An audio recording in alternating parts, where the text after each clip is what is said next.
ഇപ്പോൾ ലൈവിൽ ഷാനവാസ് അനുമോളോട് പറയുകയാണ്, ഇത്ര അഹങ്കാരി ആവരുത് അനുമോളെ, കുറച്ചെങ്കിലും ഒരു നന്ദിയാവാം. ഞാൻ നിനക്ക് എവിടെയൊക്കെ എത്ര സ്ഥലങ്ങളിൽ നിനക്ക് വേണ്ടി പ്രതികരിച്ചു, ഇവരുടെയൊക്കെ വെറുപ്പ് സമ്പാദിച്ചു. എന്നെ നീ ഒരു നന്ദി വേണ്ട ഒരു മൈൻഡ് ചെയ്തിട്ടുണ്ടോ? അപ്പോൾ അനുമോൾ പറയുന്നുണ്ട് കേട്ടോ, എന്തിനാ അതിൻ്റെ ആവശ്യം എന്നൊക്കെയുള്ള രീതിയിൽ പറയുന്നുണ്ട്. ലാലേട്ടൻ്റെ മുന്നിൽ വെച്ച് നീ മൊണ്ണകളെന്ന് വിളിച്ചപ്പോൾ ആ കൂട്ടത്തിൽ എന്നെയും കൂട്ടി അഭിഷേകിനെ മാത്രം മാറ്റി നിർത്തി. പിന്നെ ഷാനവാസും അക്ബറും തല്ലുകൂടി വഴക്കായപ്പോൾ ബിഗ് ബോസിന് കൺഫെഷൻ റൂമിലേക്ക് വിളിച്ചപ്പോൾ അതിനെപ്പറ്റി ഒരു വാക്ക് ചോദിച്ചില്ല, എന്നെ സമാധാനിപ്പിച്ചില്ല. ഷാനവാസ് അനുമോളോട് പറയാനുള്ളതൊക്കെ പറഞ്ഞു. അപ്പം അതിൻ്റെ ഇടയിൽ റെന പറയുന്നുണ്ട്, അനുമോൾക്കെതിരെ പറഞ്ഞ നെഗറ്റീവ് ഔട്ടാ പുറത്തുനിന്ന്. അപ്പോൾ ഹലോ എനിക്ക് ആ പേടിയൊന്നുമില്ല. കാരണം വൈൽഡ് കാർഡ്സ് വന്നിട്ട് അനുമോൾക്ക് പുറത്ത് നല്ല സപ്പോർട്ടാന്ന് പറഞ്ഞപ്പോൾ എല്ലാവരും അനുമോളുടെ സൈഡിലേക്ക് മാറിയപ്പോൾ ഞാൻ മാത്രമാണ് അഗെയിൻസ്റ്റ് ആയത് എന്നൊക്കെ പറഞ്ഞ് ഷാനവാസ് പറയുന്നുണ്ട്.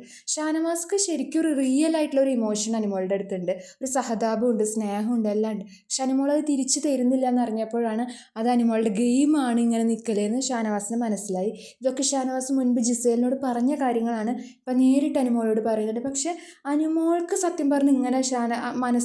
കാരണം ഷാനവാസും ജിസേലും കമ്പനി ആയതുകൊണ്ട് തന്നെ അനുമോൾക്ക് ഷാനവാസിനോട് ഒരു അകൽച്ചയുണ്ട്. സത്യത്തിൽ അതാണ് കാരണം. പക്ഷേ ഷാനവാസിന് അനുമോളോടാണ് കൂടുതൽ ഇഷ്ടമെന്ന് തോന്നുന്നു. നമുക്കിനി കണ്ടറിയാം.